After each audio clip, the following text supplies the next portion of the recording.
शेख कर्ज से मुताल्लिक एक सवाल था। एक साहब करीब 15-20 दिन पहले बात कर रहे थे कि कोई सेठ हैं, जिनका कारोबार वो खुद अपनी ज़बानी कहते हैं कि ये हलाल तरीके से नहीं रहता है। तो वो कुछ न कुछ पैसे दूसरों को कर्ज़ देते हैं और कर्ज़ वापस नहीं लेते हैं इस नीयत से कि अल्लाह ताला हमारी इसकी इसकी वजह से मग़फ़िरत करेगा, हमारे जो है गुनाह मिटाएगा। तो शेख इसके बारे में क्या कहें? देखिए शेख, इसमें भी मसले को दो एंगल से देखा जा सकता है। जी, एक तो ये कि किसी इंसान ने हराम तरीके से कोई माल कमाया और जी, हराम तरीके से कमाए हुए माल को सदका कर रहा है, उसी जी, माल को सदका कर रहा है जो उसने हराम तरीके से कमाया हुआ है। तो आप बताइए कि क्या वो सदका मकबूल है?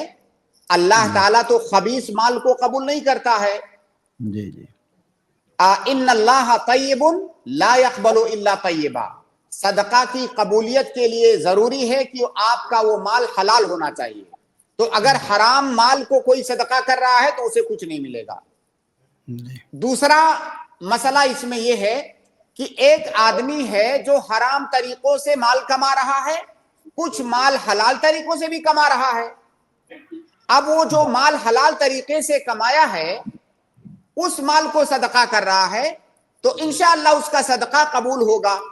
हलाल तरीके से कमाया हुआ माल सदका कर रहा है तो उसका अज्र वहां पर इंशाअल्लाह उसको मिलेगा। लेकिन इसका यह मतलब नहीं है कि वो जो हराम काम उसने किया है उस हराम काम को इससे जस्टिफाई करेंगे।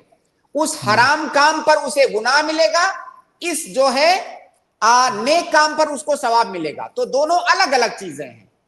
अब वो ये जी, फैसला कैसे कर सकता है कि जितना मैंने गुनाह किया था उसी के बराबर मैंने नेकियां भी कर ली? उसका गुनाह अलग है, उसकी नेकियां अलग हैं।